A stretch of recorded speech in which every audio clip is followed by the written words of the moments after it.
आचार्य माणिक्यलाल वर्मा राजकीय महाविद्यालय भीलवाड़ा। आप सभी का बीए सेकेंड ईयर मानव भूगोल की ऑनलाइन कक्षा में आप सभी का स्वागत है। मैंने मेरे प्रथम लेक्चर में आपको मानव भूगोल का अर्थ एवं परिभाषा के बारे में बताया था एवं मेरे द्वितीय लेक्चर में मैंने मानव भूगोल की प्रकृति के बारे में प्रकाश डाला था। आज हमारा विषय है मानव भूगोल का विषय क्षेत्र, यानी मानव भूगोल के अंतर्गत किन किन क्षेत्रों का अध्ययन किया जाता है, या साधारण शब्दों में हम कह सकते हैं कि पृथ्वी पर मानव भूगोल का क्षेत्र कितने सीमित है या व्यापक है, इस बारे में आज हम अध्ययन करेंगे और चर्चा करेंगे। पूर्व के लेक्चर में हमने यह जाना कि मानव भूगोल का स्वतंत्र विषय के रूप में विकास 19वीं शताब्दी के उत्तरार्ध में तथा 20वीं शताब्दी के प्रारंभिक वर्षों में हुआ, लेकिन आज यह एक प्रगतिशील विज्ञान है। प्रारंभिक समय में केवल मनुष्य के क्रियाकलापों का ही अध्ययन किया जाता था, लेकिन धीरे धीरे मानव पर पर्यावरणीय प्रभावों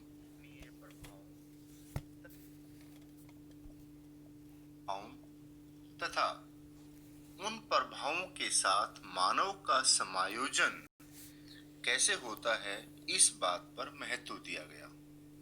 19वीं शताब्दी में सर्वप्रथम फ्रेडरिक रेटजल ने भौगोलिक अध्ययन में मानवीय पक्ष को भौतिक परिवेश से पृथक रूप में स्थापित कर मानव भूगोल को जन्म दिया।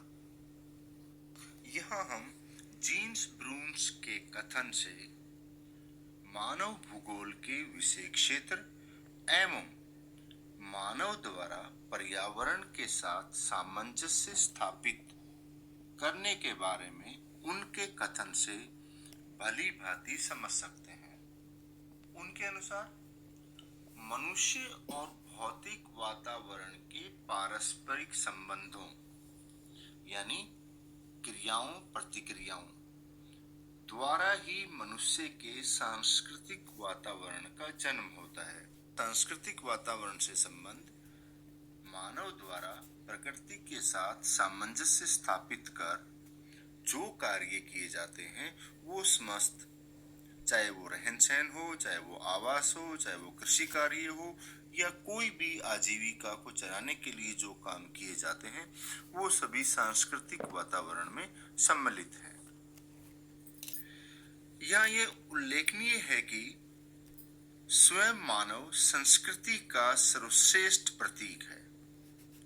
वह कभी भी आक्रमणकारी नहीं है, अथवा हम कह सकते हैं कि वह पूर्णतः प्रकृति का सहयोगी होता है, जबकि भौतिक परिस्थितियां उसे निष्प्रवणित कर देती हैं। वास्तव में जब तक वह जीवित रहता है तब तक वह क्रिया प्रतिक्रिया करता रहता है। वह खाता भी है, पीता भी है, पृथ्वी के किसी स्थान पर विश्राम करता है, और इन सभी कार्यों में भौगोलिक तथ्यों में उसका योगदान स्पष्ट हम जान सकते हैं। यानी सामान्य शब्दों में हम मानव भूगोल के विषय क्षेत्र को इस प्रकार समझ सकते हैं कि मानव व प्रकृति के बीच संघर्ष व समायोजन। सर्वप्रथम मानव भूगोल का विशेष क्षेत्र है। चूंकि पृथ्वी पर संपूर्ण पृथ्वी पर पर्यावरणीय दशाएं मानव के अनुकूल नहीं पाई जाती हैं। कुछ क्षेत्रों में परिस्थितियां मानव के अनुकूल होती हैं एवं कुछ क्षेत्रों में प्रतिकूल होती हैं। आप इस मॉडल के माध्यम से भली भांति से समझ सकते हैं, जैसे आप पृथ्वी के किसी स्थान पर अपने सांस्कृतिक वातावरण में कार्य कर रहे हैं, यानी प्रकृति के बीच मानव अकेला है। एक तरफ प्राकृतिक वातावरण है जो उसके बाएं हाथ की तरफ है और दाएं हाथ की तरफ उस प्राकृतिक वातावरण के साथ समायोजन स्थापित कर सांस्कृतिक वातावरण की रचना करना है, यानी उसे भरण पोषण भी करना है, अपनी वंशवृद्धि भी करनी है, पशुपालन भी करना है, कृषि कार्य भी करना है एवं विपरीत परिस्थितियों के अंदर काम आने वाली वस्तुओं का संचय भी उसे करके रखना पड़ता है।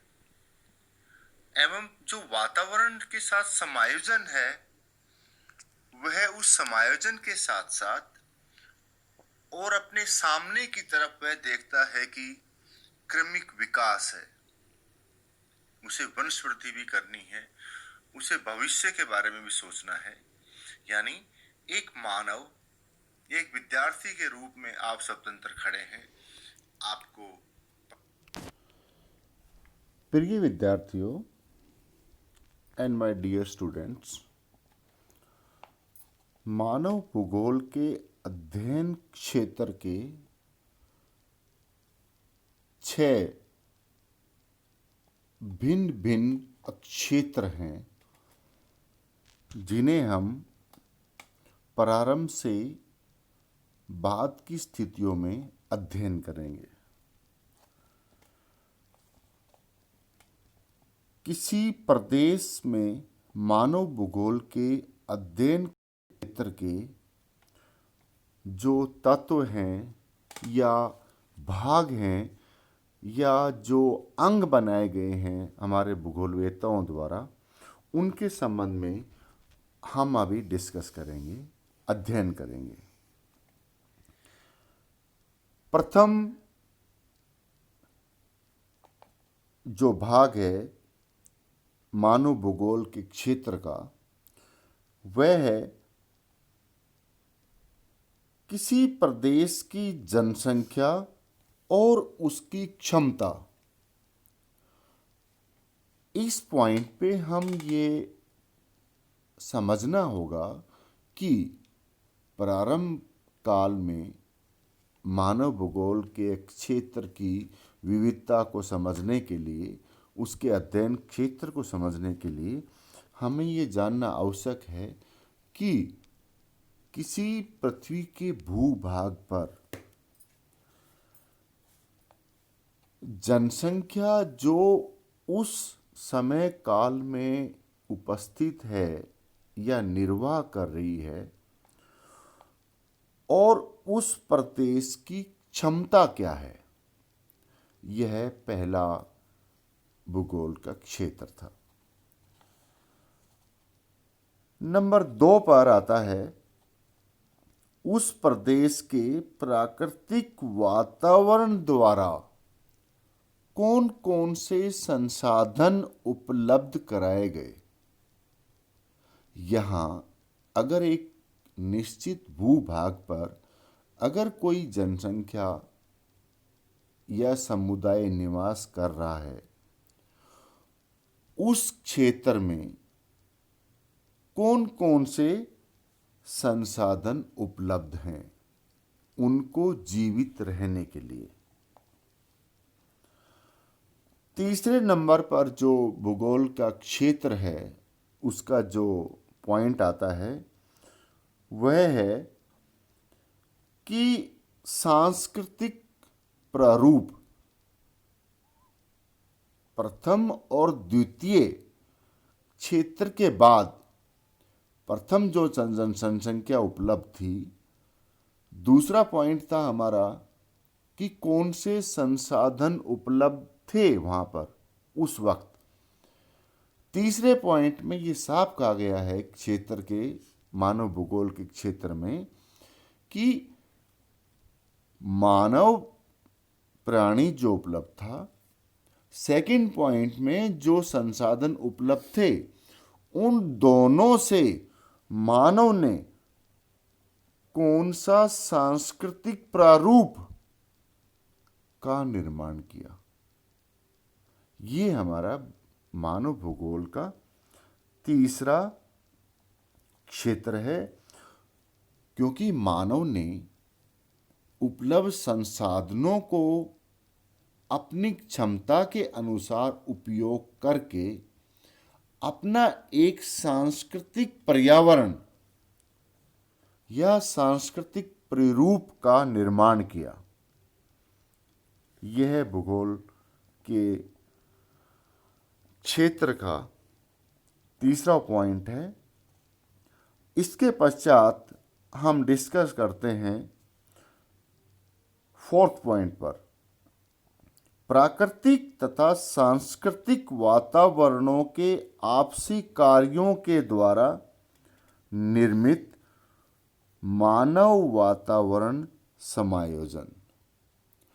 हम इसे क्षेत्र संगठन के रूप में भी जानते हैं, या हम इस बात को स्वीकार करेंगे कि विभिन्न प्रदेशों में जो प्रारूप, सांस्कृतिक प्रारूप निर्मित हुए, कौन से सांस्कृतिक प्रारूप? जो प्रकृति, जो एक समुदाय के रूप में प्रकृति या पृथ्वी के संसाधनों से उपलब्ध संसाधनों को लेकर उन्होंने जो सांस्कृतिक प्रतिरूप निर्माण किया। यहाँ हम डिस्कस करेंगे अपने फोर्थ पॉइंट में कि उन अलग अलग प्रतिरूपों के रूप में एक क्षेत्र संगठन के रूप में किस प्रकार से वो कार्य करते हैं, किस प्रकार से वो अपने संसाधनों को एक दूसरे क्षेत्र में आदान प्रदान करते हैं। हो सकता है एक समुदाय या एक क्षेत्र या एक सांस्कृतिक पर्यावरण के पास में अलग प्रकार के संसाधन हैं, दूसरे के पास अलग संसाधन है। यह मानव वातावरण समायोजन में वो अपने संसाधनों का उपयोग दूसरे क्षेत्र के रूप में, दूसरे संगठन के रूप में करते हैं, जिसे हम क्षेत्र संगठन के रूप में जानते हैं। अब हम आते हैं पांचवें क्षेत्र में, उस प्रदेश के अन्य प्रदेशों के साथ संबंध तथा उनके आधार पर स्थानिक संगठन। यहाँ पर जो बात मैंने अभी आपको पूर्व में बताई कि एक प्रदेश के पास में जो संसाधन उपलब्ध हैं या क्षेत्र संगठन उपलब्ध हैं, उनके अनुसार वो अपने उपलब्ध संसाधनों का समुचित उपयोग करते हैं एवं उनका उपभोग करते हैं, जिसे हम स्थानिक संगठन के रूप में जानते हैं। हमारा जो पांचवा पॉइंट है, उस प्रदेश व अन्य प्रदेशों के साथ संबंध, जिसे मैंने आपको अभी बताया, उसे हम स्थानिक संगठन के रूप में जानते हैं। जो हमारा लास्ट पॉइंट है 6, जो मानव भूगोल का विषय क्षेत्र है, उपरोक्त वातावरण समायोजन का कालिक अनुक्रमण, या हम इसे यह भी कह सकते हैं समय की गति के साथ उसके विकास की दशा का इतिहास। या हम विभिन्न क्षेत्रों में जो विकास किया संसाधन के रूप में या क्षेत्र संगठन के रूप में या सांस्कृतिक प्रतिरूप के रूप में, क्रमिक विकास के रूप में। जैसा मैंने स्टार्टिंग में जो अपने इंट्रोडक्शन में बताया था कि मानव के एक तरफ भौतिक शक्तियां हैं, एक तरफ पर्यावरण है, और उसके जो सामने की तरफ है वो उसका क्रमिक विकास है। इस क्रमिक विकास का जो लास्ट पॉइंट है वो है कि मानव अपनी क्रमिक विकास में यहाँ तक प्रगति करके पहुँचा है। डियर स्टूडेंट, मैंने आज मेरे थर्ड लेक्चर में आपको मानव भूगोल के क्षेत्र के बारे में समझाया।